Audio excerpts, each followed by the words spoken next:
we've got a binary relation if between two sets. So a set A to a set B will give us an ordered pair. And the way we say it is X is related to Y, X, R, Y. And that would mean that the ordered pair X, Y is in the relation. Okay, so let's look at this here.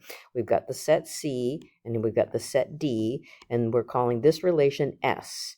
So it's going from C to D, and so the ordered pairs, the X of points come from the C, the Y points come from the D, and X, Y is in the relation, and this is the deal. Every relation is going to be its own fun game, so this is X's are bigger than or equal to Y. Okay, so 2 related to 4 is how we would say it.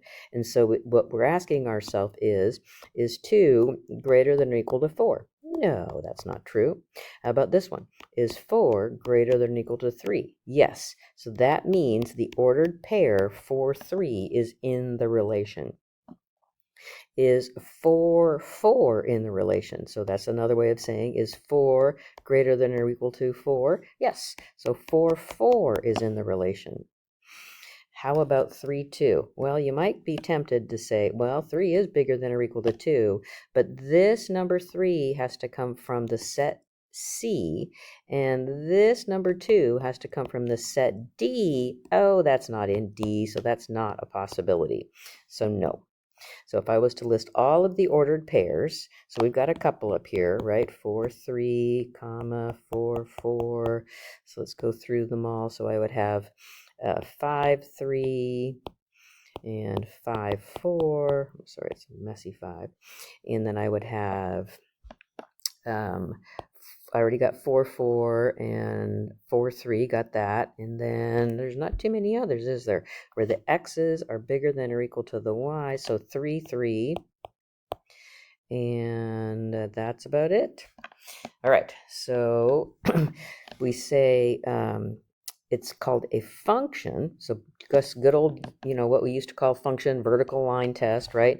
If every element in A is the first element in an ordered pair, so that means every element in the domain, every element in the domain is acted on. So there's no element in the domain that is by itself. So every element in the domain goes to something. So there is an X, Y, right? For every X, there's going to be a Y. And then the no distinct ordered pairs have the same first element. So what that means is if I've got these 3 things in the domain, every one of them has to have an arrow coming out. Sometimes they can go to the same thing, but they have to have arrows coming out. So that's the first. And the second is you cannot have 2 arrows coming out. Can't have a first element say, oh, sometimes go here and sometimes go here. You can't do that. So that's not a function. All right, so let's look and see these relations, and we're going to decide whether they're functions. And they give us the relation in many different ways. So this one they're saying, here is the set A, here's the set B, and I'm just going to draw the arrow diagrams. So the set A gives me the 4, the 5, and the 6, and the set B, the 5, the 6, and the 7.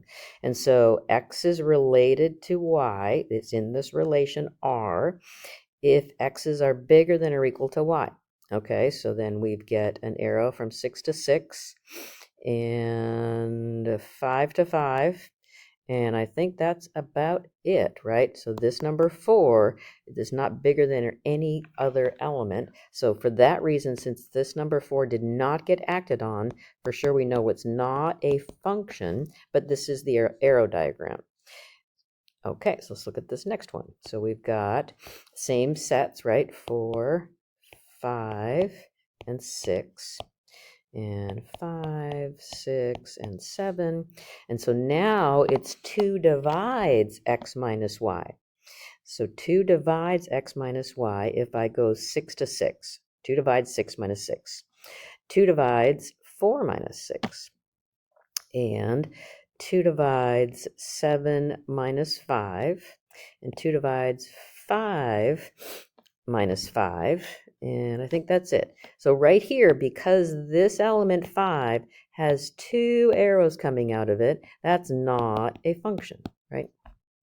And then this last one here, they just tell us what happens. So we don't get to choose. They're just telling us, not even telling us what the comparison is or what the relation is. They're just saying 4 goes to 7, 6 goes to 5, and 6 goes to 7.